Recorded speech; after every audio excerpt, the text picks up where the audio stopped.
চারের মধ্যে চার, টানা 4 টেস্টে পাকিস্তানকে বাংলাদেশ জাস্ট উড়িয়ে দিল। সবশেষ সিলেট টেস্টে আমি ডেডলাইন দিয়েছিলাম যে পরদিন, গতকাল যে স্টোরিটা করেছিলাম যে আজকে দুপুর 12টার মধ্যে বাংলাদেশ জিতে যাবে, সেই জায়গায় ভুল করার জন্য, ভুল তথ্য দেওয়ার জন্য আপনাদের সবার কাছে আমি ক্ষমা প্রার্থী। কারণ বাংলাদেশ আরো 45 মিনিট সময় কম নিয়েছে, পাকিস্তানকে উড়িয়ে দিয়েছে। পাকিস্তানের গণমাধ্যম এবং সেই গণমাধ্যমে লিটন কুমার দাস এবং তার দলকে নিয়ে যে ট্রল হয়েছে, সেই ট্রলের জবাবে বাংলাদেশ দলের 11 জন ক্রিকেটার, স্কোয়াড সহ 15 জন ক্রিকেটার, সাপোর্ট স্টাফ সহ সংখ্যাটা হয়তো একটু 20+ হবে, জাস্ট ওই ট্রলকারীদের থাপ্পড় মেরেছে, চর বসিয়েছে তাদের দুগালে। চর খেয়েছেন বাংলাদেশের অনেকেই। লিটনকে কেন্দ্র করে যখন নানা ধরনের ট্রলিং চলছিল, রিজওয়ান নাকি লিটনের ফাদার, এরকম কথাও বলেছে অনেকেই। সেখানটায় গিয়ে আমাদের দেশের অনেক মানুষ বাংলাদেশেরই সমালোচনা করেছে। এটা খুব সহজ, আজকে তাদের অন্তরে জ্বালা। সেই জ্বালার কারণ দুটা। একটা হচ্ছে তারা আসলে বাংলাদেশে থাকলেও পাকিস্তানকে মনে প্রাণে ধারণ করে এবং বাংলাদেশটা কেন পাকিস্তান হলো না বা এখনো নয় সেই নিয়ে আফসোস করে। দ্বিতীয় কারণ যেটা, সেটা হচ্ছে আপনি যখন লিটন কুমার দাসকে গালাগাল করছেন, যেহেতু তিনি সংখ্যালঘু সম্প্রদায়ের একজন, তখন সেটা খুব সহজ হয়ে যায়। তাদের আক্রমণ করা, কটূক্তি করা, বাজে কথা বলা, নানাভাবে হেয় করা অনেকের কাছে মনে হয় যে এই বাংলাদেশে খুব সহজ কাজ। তাদের জন্য যে কাজটা সহজ ছিল, পাকিস্তানের জন্য সেই কাজটাই অনেক দুরূহ ছিল।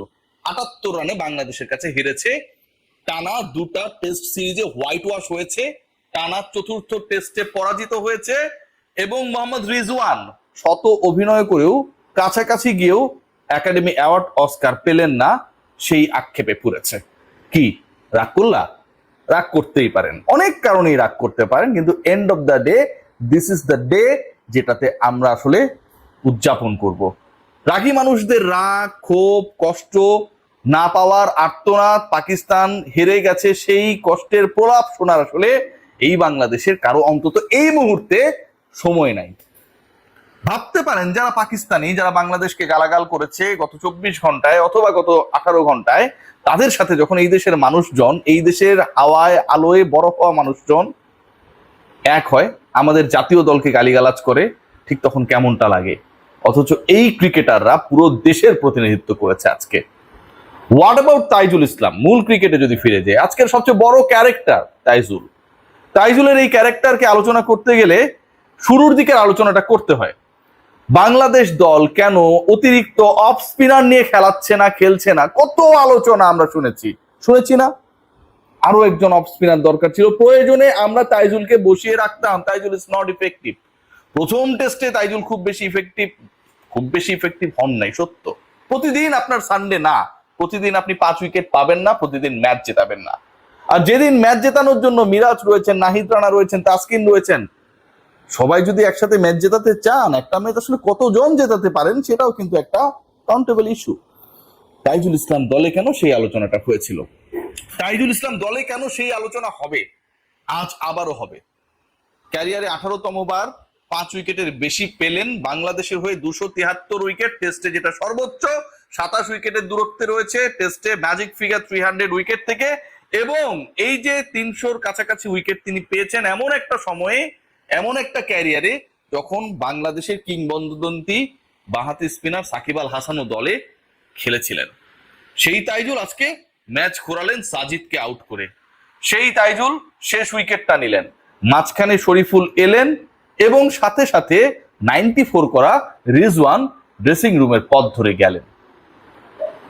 যে সময় মনে হচ্ছিল যে বাংলাদেশ লেথার্জিক হয়ে গেছে, বাংলাদেশ এই ম্যাচটা হেরেই বসেছে মনে হচ্ছিল, সাজিদের কাউন্টার অ্যাটাক, রিজওয়ানের সেঞ্চুরির কাছাকাছি চলে যাওয়া, 8ম উইকেটে পার্টনারশিপ বিল্ড আপ হওয়া, বাংলাদেশের ক্যাচ মিস, ক্যাচ কাছাকাছি উঠেছে, সেটা ধরতে গিয়ে লিটন কুমার দাস প্রচেষ্টা করেও পারলেন না, বল খুব স্ট্যাম্পের কাছাকাছি চলে যাচ্ছে, চাইনিজ কার্ড হচ্ছে, কিন্তু শেষ পর্যন্ত সেটা স্ট্যাম্পে হিট করছে না।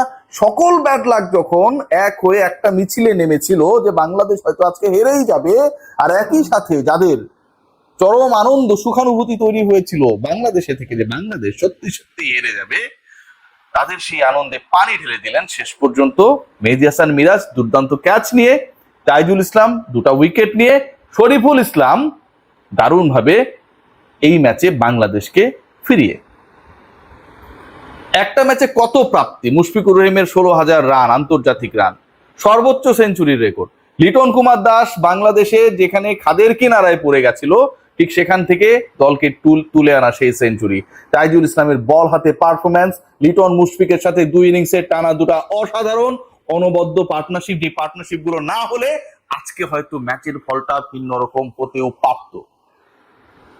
যে ধরনের স্লেজিং হয়েছে, এক পাকিস্তানি বলেছেন যে বাংলাদেশ এমন একটা দল যারা বিশ্বকাপে খেলে নাই, তাদের স্লেজিং মানায় না।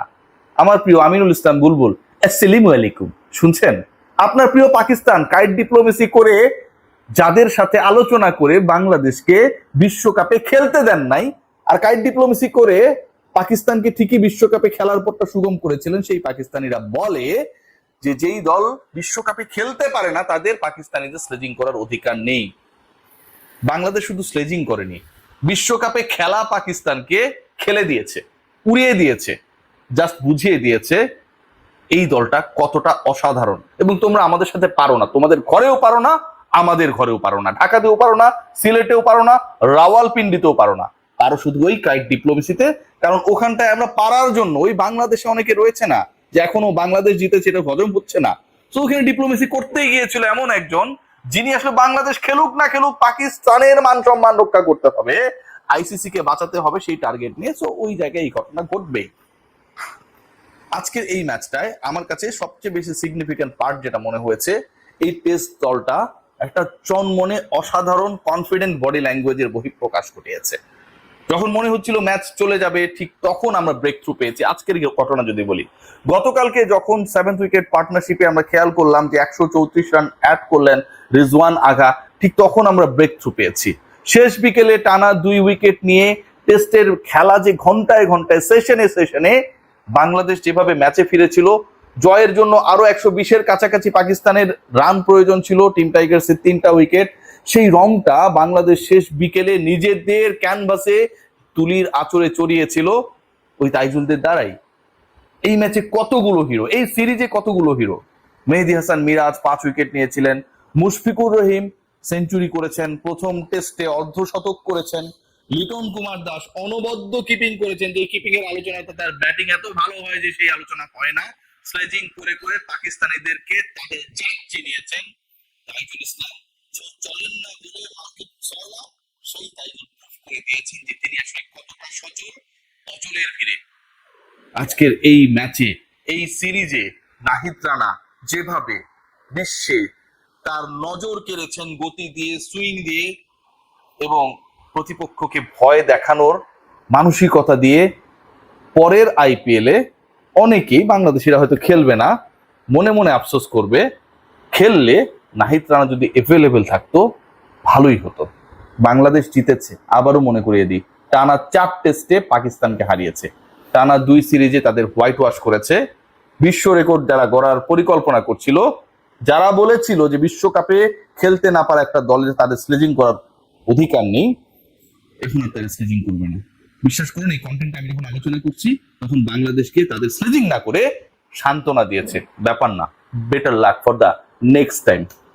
পাকিস্তানি যারা আছেন, যারা শুনছেন, আপনাদেরও better luck for the next time, কম ব্যবধানে হাইরেন।